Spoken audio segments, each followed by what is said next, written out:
Amen. Miaravantsika rehetra ry havana aminaran'i Jesosy Kristy Tompo amin'izao fampiarezana amin'ny alalan'ny vidéo izao indray dia ho ampitomboana amintsika rehetra ny fahasoavana sy ny fiadanana avy amin'Andriamanitra Ray sy Jesosy Kristy Tompo, ary indrindra koa ny firaisana amin'ny fanahy masina. Dia hivavaka fo isika, hivavaka tsika, metrahantsika ny izao fotoana izao aminaran'i Jesosy. Vavaka tsika Tompoko. Ry Andriamanitra Ray, ry Jesosy Kristy Tompo, saotranao izay satria tonga indray ny fotoana hifampizarana, hifampiarezana eto. Angataka ny fahinao masina, hirotsaka tanteraka, ame ny vavako, ny saiko sy ny fanahiko rehetra, tsy hanambara fa tsy ny sitraponao irery ihany. Ary koa efa hiasa amin'ny olona rehetra izay heno ny teninao, ka dia hitenena Tompo fa voninkaino ny mpanomponao, ary misaotra fanahy masina miasa mandrakariva. Aminaranao Jesosy Kristy nanaovana izany vavaka izany, misaotra Tompo. Alleluia. Amen. Amen. Dia araka izany mitohy ny fampiarezana ny lohateny izay omena antsika sady androany dia teny hoe: inona no andrasanao amin'ny fanarahana an Jesosy Kristy? Inona no andrasantsika amin'ny fanarahana an Jesosy Kristy? Raha kristiana zany tsika natsoina na kristiana manaraka an Jesosy Kristy, inona no andrasantsika amin'ny fiainantsika? Inona no andrasantsika amin'ny ataontsika amin'ny fanarahana azy? Zay zany no ifampiarezantsika androany.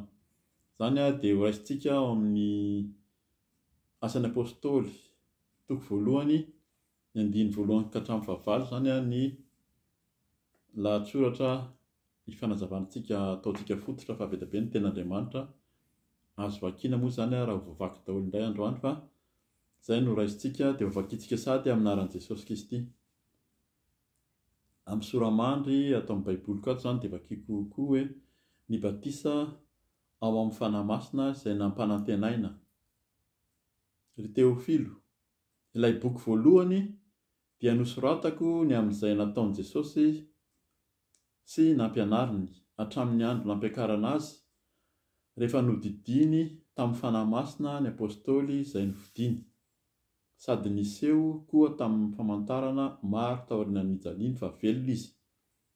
Ka niseho tamin'ny efapolo andro izy ary nilaza ny amin'ny fanjakan'Andriamanitra.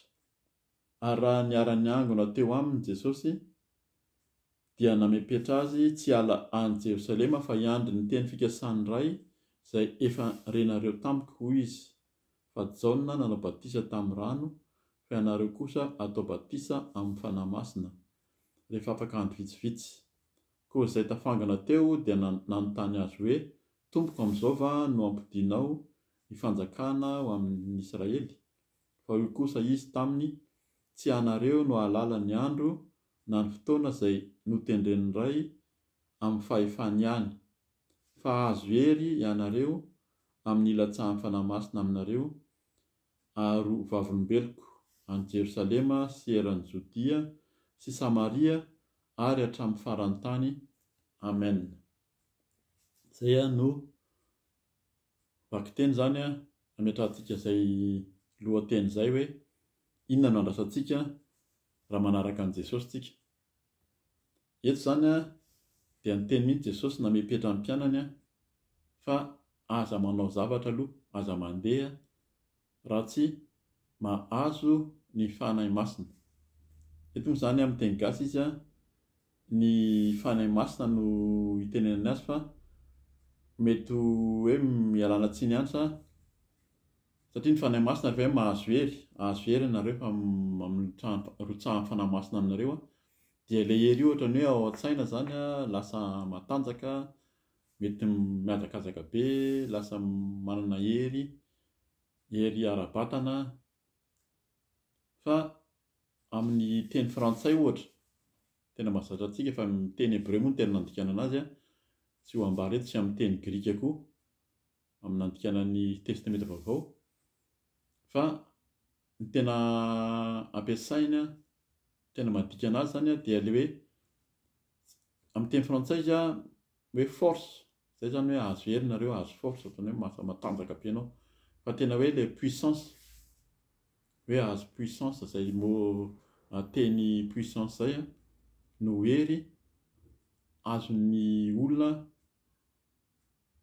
rehefa hoe miandra an'io fanahy masina io zany, io le fanahy masina io lasa hery, zavatra tsy takatry ny saina, fatantsika tsara ny bomba atomika ny tena hoe azo anambarana aingana ahafantarantsika azy ngambany, fa hoe ny puissance ny herin'izany bomba atomika zany raha hoe mienjera dia tena mamotipotika amin'ny olona rehetrarehetra sy ny manodidina azy amin'ny toerana lavitra, ary tena tampoka, misy hery tampoka zany mivoaka amin'ny ilay bomba atomika. Dia takitak'izay ihany koa ny olona mandray ny herin'ny fanahy masina. Fampatsivana kely ovakitsika tokoa, fa zay zany le hoe inona no andrasantsika nasain'i Jesosy ny andry ny mpianany hoe andraso aloha ny fanahy masina zay vao mandeha nareo, fa raha tsy mahazo ny fanahy masina reo aza manao asa ninona ny Jehova-olombelona, ny tena iraka ataony ho an'ny kristianina. Hoe inona zany nandrasantsika kristianina amin'ny fanarahana Jesosy dia miandry ny fanahy masina, ary rehefa mahazo ny fanahy masina, mahazo hery avy amin'ny fanahy masina, dia lasa mijoro vavolombelona, lasa feno fahasahina ianao rehefa nandray an'i Jesosy, nanaiky azy ho tompo sy mpamonjy, nandray ny batisan'ny fibebahana, natao batisa ianao, dia arak'ilay teny eto hoe Jaona mpanao batisa hozy izy nanao batisa tamin'ny rano, fa Jesosy dia nanao batisa amin'ny fanahy masina. Zava-dehibe io batisa amin'ny fanahy masina io ho an'ny kristianina. Mety tsy tsapantsika io na tsy tenenina tsony, na atao hoe fiteny mihitsy hoe safosafoana, na tsy ambara, satria lasa ohatrany hoe endrika hifaninanana zany, na hoe lasa mifaninana amin'ny olona manao masia, ny olona manao masia rehefa misy olona manao masia na manao fahagagana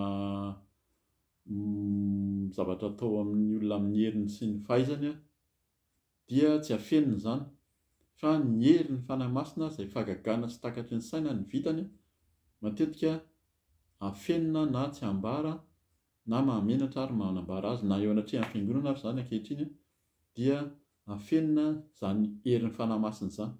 Fa ny herin'ny fanahy masina zany no andrasantsika kristianina. Raha tsy manana ny herin'ny fanahy masina io tsika dia mora resy, mora kivy, ary tsy ho lasa lavitra amin'ny iraka raha mandeha amin'ny herin'ny tenantsika tsika, mandeha amin'ny fahefana sy ny fahaizantsika, vetivety dia reraka, ary zavatra hafa no miseho. Betsaka mifanararaotana mitovy amin'ny asa ataon'ny olona erety amin'izao tontolo izao ihany, fa ny iraka ataon'i Jesosy dia araka ny vakiana eo izy eo amin'ny 9 moa zany, ampatsivo vetivety hoe hitory ny fanjakan'Andriamanitra.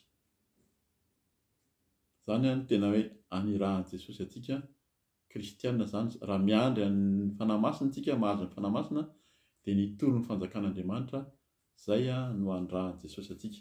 Zay zany no tokony andrasantsika. Inona ary no tokony hoe hiandrasantsika ny fanahy masina alohan'ny manao zavatra, dia vakitsika vetivety ny any amin'ny Efesianina aloha. Efesianina 4:9 andininy 10 ka hatramin'ny 12. Vaky toy izao amin'ny anaran'i Jesosy Kristy: farany mahereza amin'ny tompo sy amin'ny herin'ny faherezana. Tafio avokoa ny fiadian'Andriamanitra mba ahazoanareo hifahatra amin'ny fanangolen'ny devoly. Fa isika tsy mitolona amin'ny nofo aman-drà, fa amin'ny fanapahana sy amin'ny fanjakana sy amin'ny mpanjakan'izao fahamazinana izao, dia amin'ny fanahy ratsy eny amin'ny rivotra. Zay zany raha tsy manana ny fanahy masina io tsika tsy miady amin'ny fanjakana izao tontolo izao izy eto. Inona ny fanjakana, fanapahana io rehefa midika teny frantsay koa izy io, dia io fanapahana io ataony hoe puissance koa. Tsy miady amin'ny fanapahana sy ny hery etỳ amin'izao tontolo izao isika. Ilay fanapahana io ny olona manjaka, ny mpitondra, ny olona manana ny fahefana ara-bola, ara-pahefana ara-fitondrana. Tsy miady amin'izany tsika izy ary tsy miady amin'ny fanjakana koa.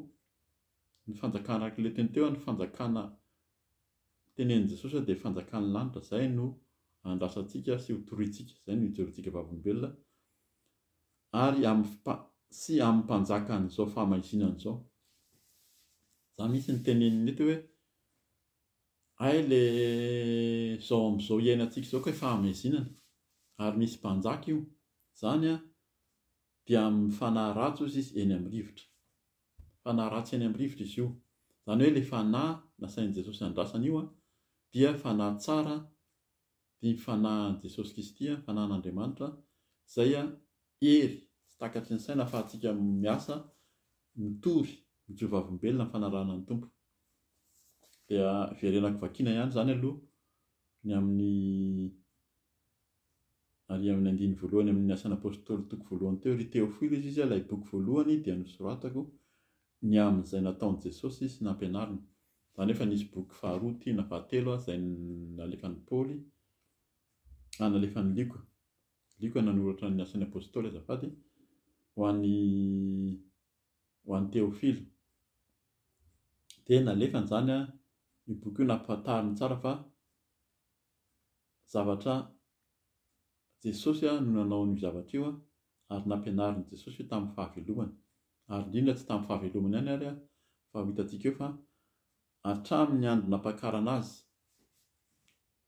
Rehefa maty izy, nitsangana tamin'ny maty dia mbola hitan'ny mpianatra hatramin'ny nampakarana azy mihitsy izy, satria tamin'izany no nahitany nahitana azy niakatra ho any an-danitra. Rehefa nodidiny tamin'ny fanahy masina ny apôstôly izay novidiny, sady niseho koa tamin'ny famantarana maro taorinan'izay nijaliany fa velona izy. Io izany ilay hoe nijoro vavolombelona izy, tena velona Jesosy, ny mpianatra nahitana azy dia nodidiny tamin'ny fanahy masina. Eto raha mahita an'io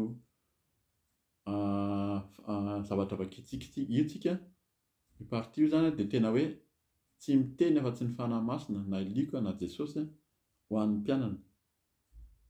Andiny fahatelo izy sady niseho koa tamin'ny famantarana maro taorina nijaliany fa velona izy, ka niseho tamin'ny 40 andro izy ary nilaza ny amin'ny fanjakan'Andriamanitra. Rehefa miteny Jesosy na tamin'ny fahavelomany ary dia naniraka amin'ny mpianatra izy. Dia izy ndana tory fanjakan'Andriamanitra, dia manome fahefana azy mihitsy ary ny Jesosy nanome fahefana ny mpianatra hoe mandroany devoly sitrano ny marary, tory ny filazantsara. Izany dia tenenin' Jesosy nefa tsy nahavelany ataon'ny mpianatra izany raha tsy niandry ny fanahy masina aloha, andrasa aloha ny fanahy masina. Tamin'izy mbola teo dia nasainy nandeha ny mpianatra fitopolo, nisy fitopolo, 12, nasainy nitory dia nasainy hoe tena faly ilay mpianatra hoe torinay, nindroanay, sitranonay tamin'ny anaranao, tamin'ny anaran'i Jesosy ny aretina, ny devoly, dia tena nanaiky. Tena nanaiky ozy izy fa Jesosy ny teny hoe aza mifaly nareo fa nanaiky nareo ny fanahy ratsy izany, fa mifalifa voasoratra any an-danitra ny anaranareo. Dia izay fanjakan'Andriamanitra izay no andrasantsika koa amin'ny hitoriana, andrasantsika amin'ny ahazahoana ny fanahy masina, dia nitory ny fanjakan'ny lanitra. Andiny fahaefatra, ary raha niara-ny angona teo aminy Jesosy dia namepetra azy tsy hiala any Jerosalema fa hiandry ny teny fikasany iray izay farenareo tamiko ho izy. Inona ny teny fikasany iray izay farenareo tamiko? Ny andry fa Jaona nanao batisa tamin'ny rano, fa ianareo kosa atao batisa amin'ny fanahy masina rehefa afaka andro vitsivitsy. Izay izany ilay batisa amin'ny fanahy masina io tena ilaina io, mbola naverina ihany.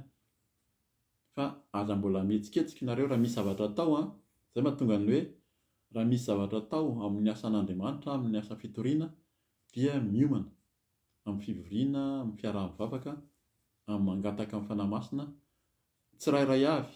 Matetika koa moa izany fakam-panahy hoe ndao hitambatra dia hoe tena miaraka eo, fa ny tsirairay avy aloha ny miomana amin'ny fibebahana amin'ny fandraisana an' Jesosy. Rehefa tena miny ianao fa nandray an' Jesosy Kristy, nandray natao batisa ianao, najoboka tao anatin'ny rano ianao, natao batisa tamin'ny rano izy, izay ny teniny eto. Fa ianareo kosa atao batisa amin'ny fanahy-masina rehefa afaka andro vitsivitsy, dia minofa ho tonga ny fanahy masina anao batisa anao, hanala ny tahotra. Izay ilay izy hoe tsy miady amin'ny nofa aman-dratsika fa mifanahy ratsy any amin'ny rivotra, fa hanala ny tahotra, hanala ny henatra, hanala ny fanahiana, ary amin'ny fahazotonanao koa. Lasa mazoto ianao mamaky ny tenin'Andriamanitra, lasa fantatrao ny dikan'ny tenin'Andriamanitra, miseho aseho an'Andriamanitra antsika, aseho amin'ny fanahy masina, ny tiany lazaina amin'ny teniny. Tenin'Andriamanitra efa vakinao isan'andro sy io fa zavainy amin'ny fomba hafa indray koa. Izany rehetrarehetra izany dia herin'ny fanahy masina. Koa izay tafangona teo dia nanontany azy hoe: Tompoko, amin'izao va no ampidinao ny fanjakana ho amin'ny Israely? Fa io kosa izy tsy anareo no alala ny andro na ny fotoana izay nitendren'ny ray ny amin'ny fahefany, fa ny amin'ny fahefany ihany. Ray amin'ny fahefany ihany.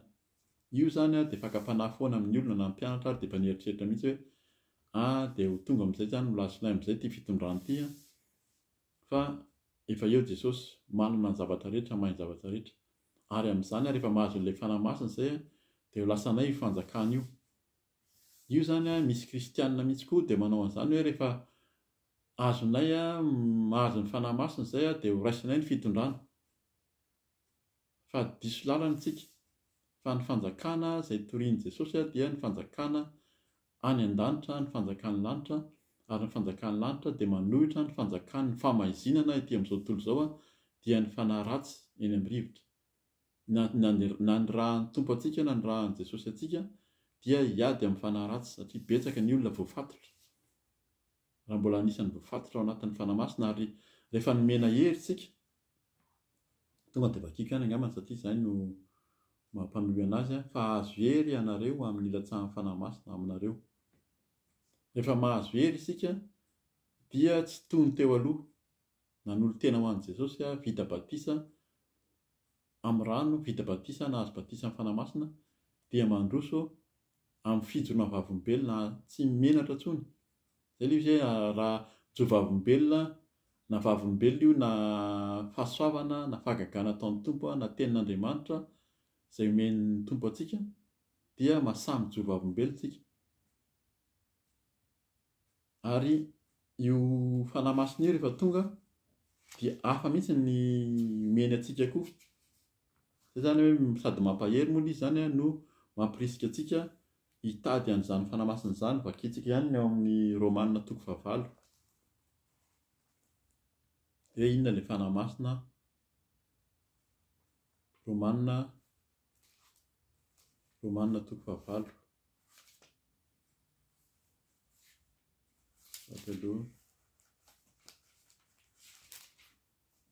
Romanina 9:9 ny andininy 7 aloha ny vakintsika. Dia avy eo tohizantsika andininy 7 ka hatramin'ny 7 amin'ny anaran'i Jesosy. Fa ianareo tsy ao amin'ny nofo, fa ao amin'ny fanahy. Raha ny fanahin'Andriamanitra no mitoetra ao anatinareo, fa raha misy kosa tsy manana ny fanahin'i Kristy dia tsy azy izy. Izay zany ilay izy hoe raha tsy manana ny fanahin'i Kristy tsika, nefa tsika zany kristianina, mitony tena ihany hoe kristianina, fa tsy azy io fanahin'i Kristy io, ilay araka ilay teny teo hoe tsy resahana intsony. Ary rehefa manana io fanahin'i Kristy io tsika dia manana fahasahiana mandroaka ny devoly, manala ny asany maizina. Fa raha tsy manana io tsika, na hiteny amin'ny Satana ary tsika amin'ny fanahy ratsy, ny demonia amin'ny anaran'i Jesosy, handroaka devoly amin'ny anaran'i Jesosy, tsy hainao izany ary tsy vitantsika izany, fa ilay fanahy masina ao anatintsika no mahavita izany. Fa ianareo tsy ao amin'ny nofo izy, fa ao amin'ny fanahy, raha ny fanahin'Andriamanitra no mitoetra ao anatinareo. Fa raha misy kosa tsy manana ny fanahin'i Kristy dia tsy azy izy.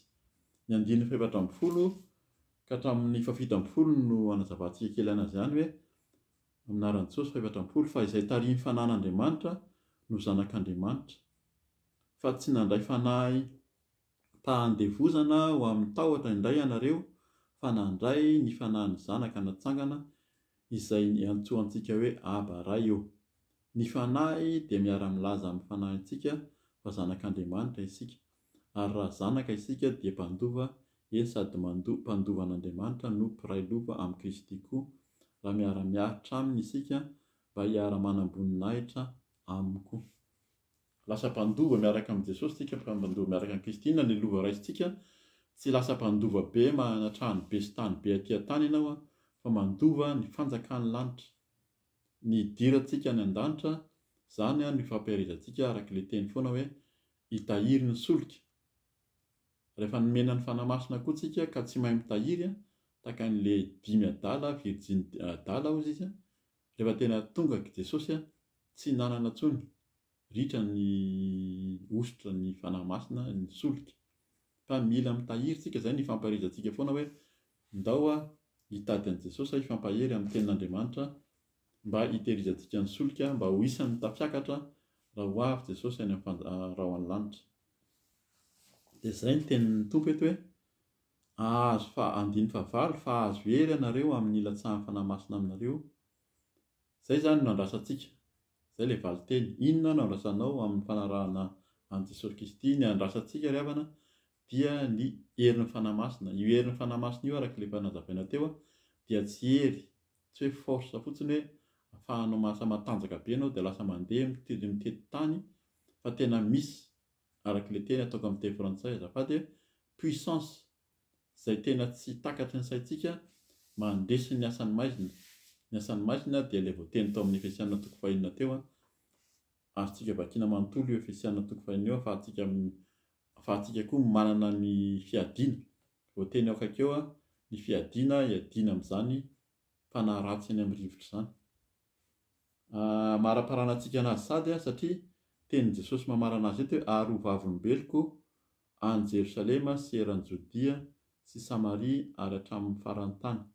Zany hoe lasa vavolombelona isika. Vavolombelona izany tena mijoro any amin'ny tribunal, atao hoe vavolombelona, tena olona marina, mijoro samy tenin'ny marina.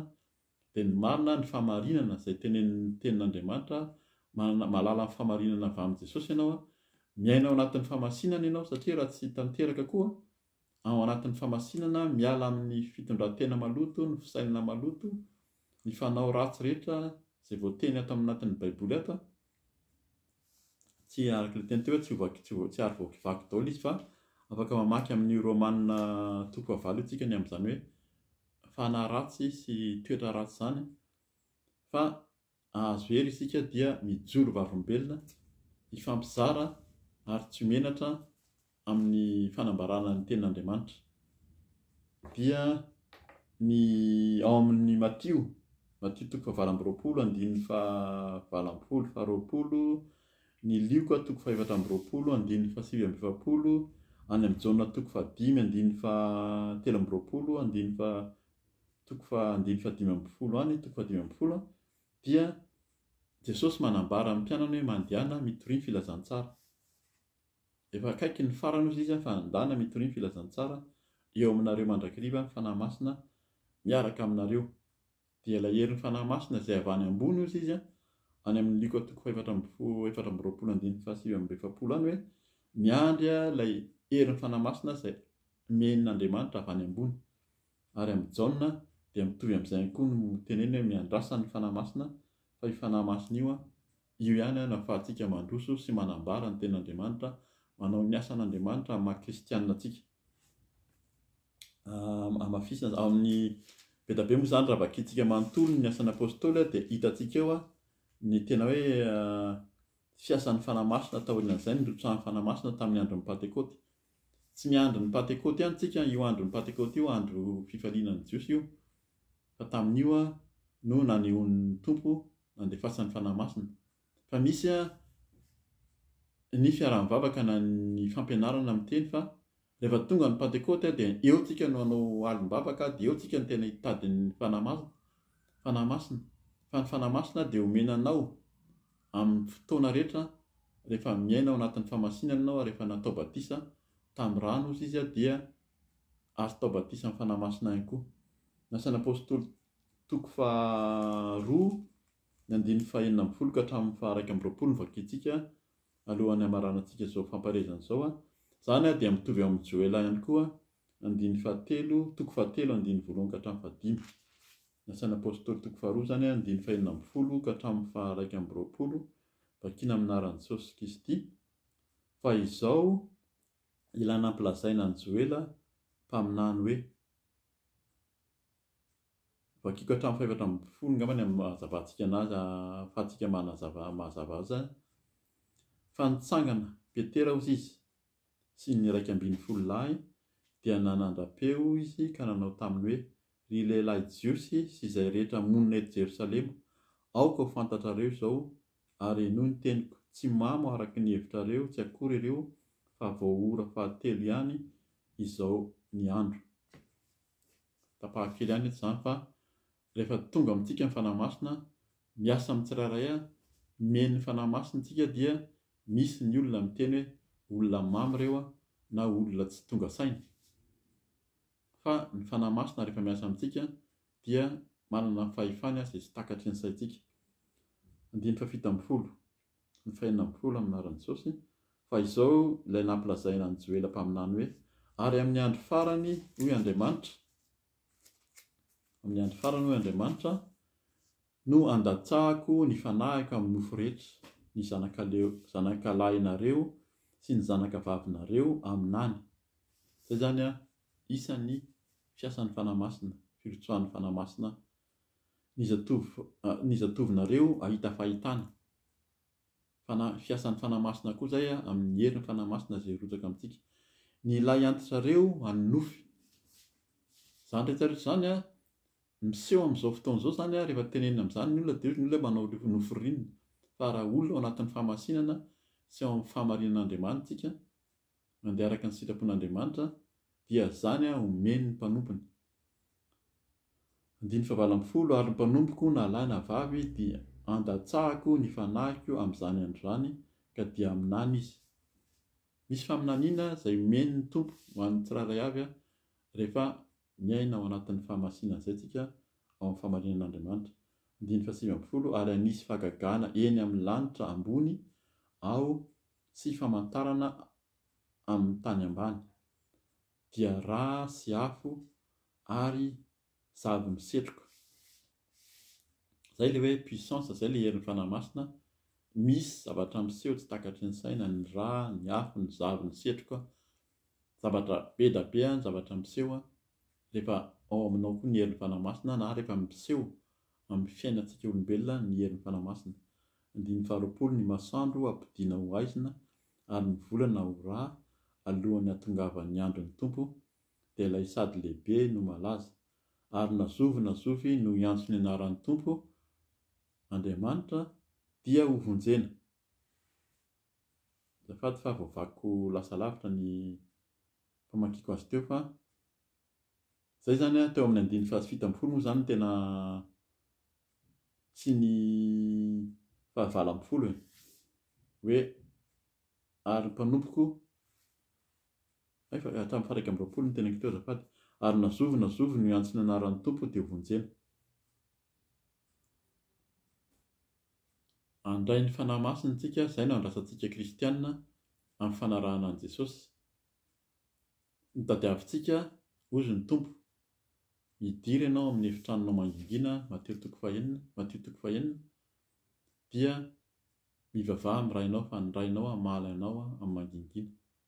Ary rehefa hamaly anao izy dia ho tonga ny fanahy masina hiseho aminao, hanananao ireo fahefana ireo, ahatonga antsika hanana an'ilay herin'ny fanahy masina, ahafahantsika mandeha hijoro vavombelona manambara ny voninahitr'Andriamanitra araka ny tenin'i Jesosy koa hoe: ndana maniraka antsika androkan'ny asany maizina, metra tanana marary ary anio fahagagana araka ny nasehony amin'ny asan'ny apôstôly. Io vakintsika ny asan'ny apôstôly manontolo fa fahagagana maro no asehon'ny tompo tamin'ny alalan'ny fanahy masina tamin'ny mpianatra nanomboka teo.